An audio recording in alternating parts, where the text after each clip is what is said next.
أعوذ بالله من الشيطان الرجيم.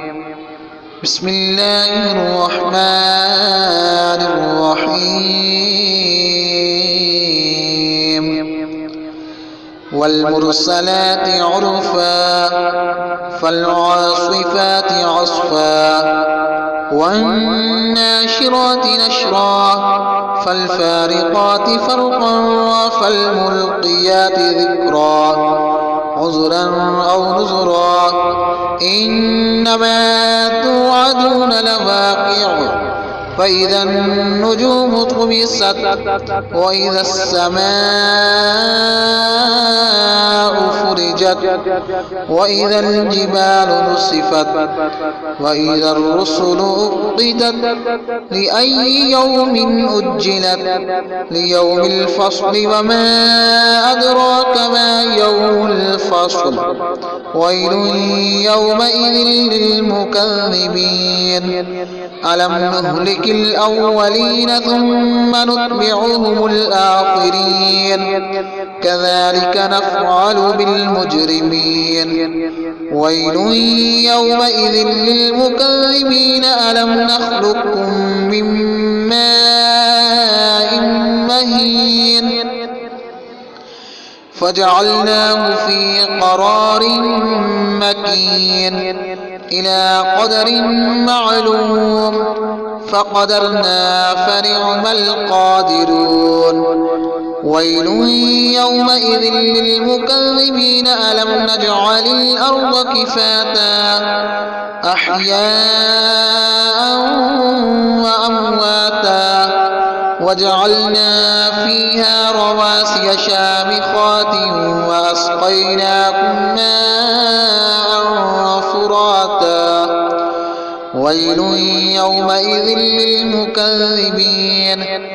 انطلقوا إلى ما كنتم به تكذبون انطلقوا إلى ظل ذي ثلاث شعب لا ظليل ولا يغني من اللهب إنها ترمي بشرر كالقصر كأنه جمالة صفر ويل يومئذ للمكذبين هذا يوم لا ينطقون ولا يؤذن لهم فيعتذرون ويل يومئذ للمكذبين هذا يوم الفصل جمعناكم والأولين فإن كان لكم كيد فكيدون ويل يومئذ للمكذبين إن المتقين في ضلال وعيون وفواكه مما يشتهون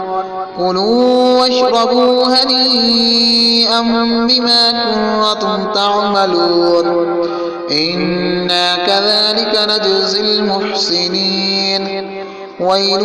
يومئذ للمكذبين كلوا وتمتعوا قليلا إنكم مجرمون ويل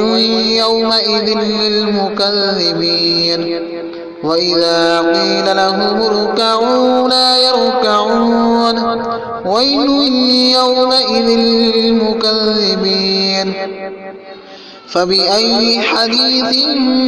بعده يؤمنون صدق الله